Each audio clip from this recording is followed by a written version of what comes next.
पर कोटा रेंज में सबसे पहली प्राथमिकता आपकी क्या होगी?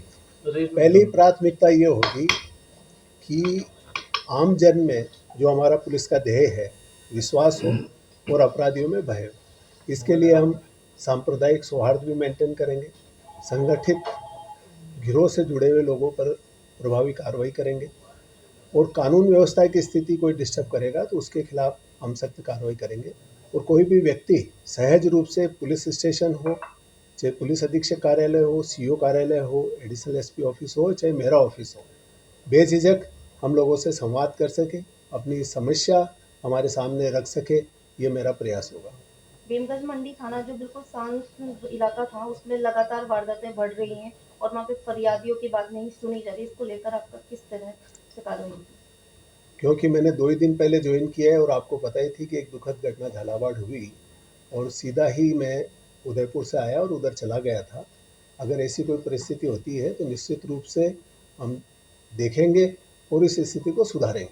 सर आपके रेंज में सर दूसरे राज्य की सीमाएं भी लगती है, बिल्कुल। तो मादक पदार्थ तस्करी काफ़ी ज़्यादा उस तरफ से होती है, अपराधी इधर से उधर चला जाता है, तो उसको रोकथाम के लिए क्या प्रयास रहेंगे आपके? इसके लिए हम विशेष मुखबिर नियुक्त करेंगे। मैं चित्तौड़ एसपी भी रहा हूँ, वहाँ भी ये समस्या रहा करती थी और उस पर मुझे याद है कि मेरे कार्यकाल में हमने सर्वाधिक कार्रवाइयाँ मादक पदार्थ से जुड़े हुए लोगों के विरुद्ध की थी और उनके विरुद्ध अभी भी प्रभावी कार्रवाई हो, इसके लिए सारे पुलिस अधीक्षकों की मैं मीटिंग लेकर निर्देशित भी करूँगा और आंतरिक सतर्कता पे भी मैं जोर दूंगा कि कोई हमारा ही कर्मचारी किसी चीज़ कोई भी गलत काम में इन्वॉल्व नहीं हो।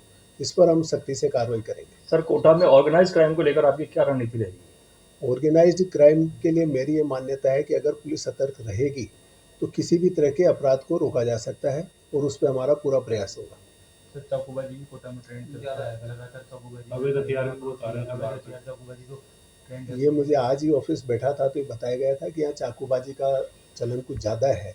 इस संदर्भ में सभी थानाधिकारियों से कि जैसा मैंने आपसे निवेदन किया था कि अभी मैंने यहाँ ज्वाइनिंग के बाद ज़्यादा संपर्क या राउंड नहीं ले पाया हूँ, उनसे संपर्क कर इस पर कैसे प्रभावी कार्रवाई कर सकते हैं हम इस पर चर्चा करेंगे। कल मैंने जिला कलेक्टर पीयूसी को भी बुलाया था, उनके साथ भी चर्चा की थी। अगर ऐसा कुछ लगा तो इस संदर्भ में जो आर्म्स एक्ट के तहत कार्रवाई हो सकती है और जिला कलेक्टर से अगर कोई अधिसूचना जारी करवानी होगी तो वो करके कार्रवाई करेंगे। सर कोचिंग सिटी है कोटा, आत्महत्याएं काफ़ी ज़्यादा होती रहती है सर, आत्महत्या रोकने के लिए क्या पुलिस के प्रयास रहेंगे? ये बात सही है कि ऐसा अखबारों के माध्यम से, समाचार पत्रों के माध्यम से देखा जाता है। इस पर क्या किया जा सकता है, क्योंकि मैंने विधिवत रूप से तो आज ही कार्यालय में पदभार ग्रहण किया है। इस ओर हमारा बेहतरीन प्रयास ये रहेगा कि बच्चों को ऐसा माहौल मिले कि वो ऐसी घटनाएं नहीं करें, क्योंकि उसका दुख दर्द जो उनके परिवारजनों को भुगतना पड़ता है वो निश्चित रूप से बहुत ही दुखद होता है। इसमें हम बेस्ट से बेस्ट क्या कर सकते हैं वो मैं आपसे अगली मुलाकात में बता सकता हूँ, क्योंकि अभी मेरा इस ओर पे कोई विशेष अध्ययन किया हुआ नहीं है। मानसून का दौर चल रहा है कि काफी जगह ग्रामीण एरिया में भी झालावाड़ में भी काफी बारिश है, रपट पे लोग आ जाते हैं, इसको लेकर कुछ इसी को लेके आज ही करीब 1 घंटे पहले सभी पुलिस अधीक्षकों को निर्देशित किया गया है कि उनके क्षेत्र में कहीं नदी नाला या तेज बहाव हो तो वहाँ पुलिस जाब्ता लगाए ताकि लोग अपने वाहन उसमें नहीं उतारे। और इस संदर्भ में आप लोगों को भी निवेदन करना चाहूँगा कि जो प्रभाव आजकल आप लोगों का है सोशल मीडिया के माध्यम से, जनता भी इसमें सतर्क रहे। इसमें अगर आपका सहयोग मिलेगा तो हमें भी इसमें सफलता ज़्यादा मिलेगी। सर पुलिस थानों में नफरी काफ़ी कम है, उनको बढ़ाने के प्रयास राज्य सरकार से किस तरह से? पुलिस नफरी के पूर्ति करने के लिए समय समय पे बराबर भर्तियाँ की जाती रही है। इमीडिएट ऐसी कोई कमी महसूस हो रही हो, ऐसा मुझे जो अभी प्राथमिक रूप से मैंने देखा है वो मुझे नहीं लगता है कि इतनी कोई कमी इस रेंज में कहीं नज़र आई हो। बाकी ये है कि जैसे ही पद रिक्त होते हैं इसके लिए भर्तियों की प्रक्रिया निरंतर रूप से जारी रहती है।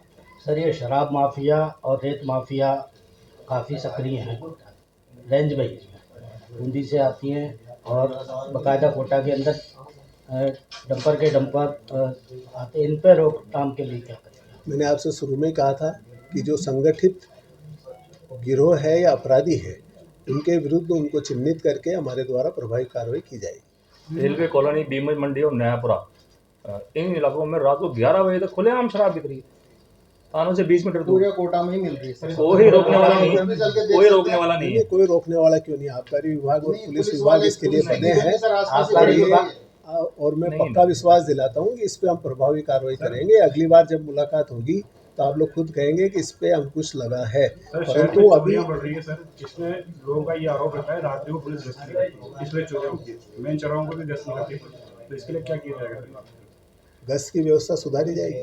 मैंने आपसे निवेदन किया है कि अगली बार जब मुलाकात करेंगे तो आपके कई सारे पॉइंट्स का समाधान रिजल्ट लेके हुआ मिलेगा। ठीक।